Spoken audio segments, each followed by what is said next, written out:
Hello बच्चों, आइए इस प्रश्न को देखते हैं। अपने संकुचन के दौरान पेशी कैसे छोटी हो जाती है और शिथिलन के दौरान वह फिर से अपनी मूल आकृति कैसे प्राप्त कर लेती है। इस प्रश्न की जो मुख्य अवधारणा वह है पेशी संकुचन। पेशी संकुचन, यहाँ पर हम देखेंगे कि किस प्रकार पेशी संकुचन की क्रियाविधि होती है और पेशी संकुचन से कैसे लंबाई में पेशियां कम हो जाती हैं। तो पेशियां जो होती हैं उनके संकुचन को समझाने के लिए जो सबसे मान्य सिद्धांत है वह सर्पी तंतु सिद्धांत है और इस सर्पी तंतु सिद्धांत को हक्सले के द्वारा प्रतिपादित किया गया था। सर्पी तंतु सिद्धांत हक्सले के द्वारा प्रतिपादित किया गया था। प्रत्येक पेशी तंतु जो होता है, प्रत्येक पेशी तंतु उसमें दो प्रकार के बैंड पाए जाते हैं, गहरे बैंड तथा हल्के बैंड। गहरे बैंड जो होते हैं, गहरे बैंड ये मुख्यतः इन्हें ए बैंड कहा जाता है, और जो हल्के बैंड होते हैं उन्हें आई बैंड कहा जाता है।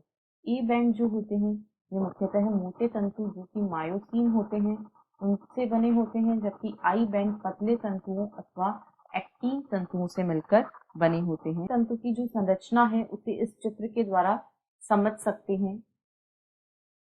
ये जो चित्र है यह पेशी तंतु की संरचना को प्रदर्शित करता है। यहाँ पर ए बैंड तथा आई बैंड जो है उन्हें हम देख सकते हैं। ए बैंड जो है यह मुख्यतः मायोसिन तंतु से बना होता है, आई बैंड एक्टिन तंतु से बना होता है। जो आई बैंड होते हैं उनके मध्य एक झिल्ली जैसी संरचना पाई जाती है जिसे जेड रेखा कहा जाता है।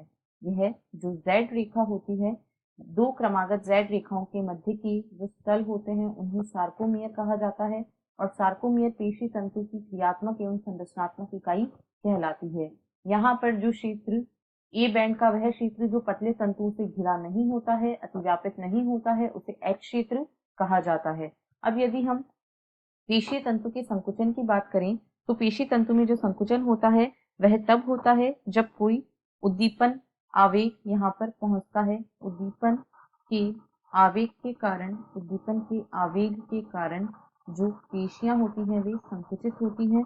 यहाँ पर जैसे ही कोई आवेग तंत्रिका तंत्र द्वारा या तंत्रिकाओं के द्वारा पेशी तक पहुंचाया जाता है, वैसे ही एटीपीएस के द्वारा एटीपी का जल अपघटन होता है, जिसकी वजह से एटीपी जो है वह एडीपी तथा फॉस्फेट में परिवर्तित हो जाता है और ऊर्जा मुक्त होती है।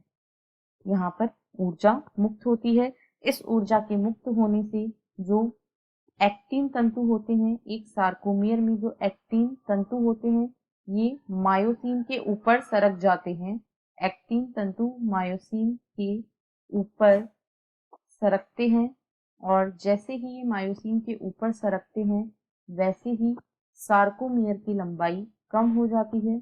वैसे ही सार्कोमियर की लंबाई जो होती है वह कम हो जाती है और ऐसा होने पर जो पेशी तंतु होते हैं उनकी लंबाई भी घट जाती है। यदि हम चित्र की सहायता से देखें तो यह पेशी तंतु की संकुचित अवस्था है तथा यह शिथिल अवस्था है।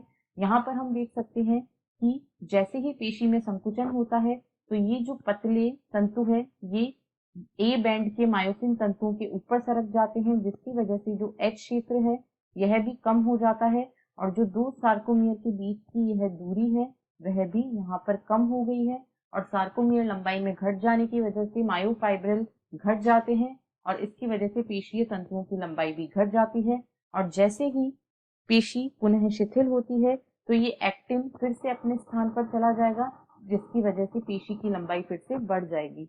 इस प्रकार संकुचन के दौरान पेशी छोटी हो जाती है और शिथिलन के दौरान फिर से अपनी मूल आकृति को प्राप्त कर लेती है। आशा है आपको प्रश्न समझ आया होगा। धन्यवाद।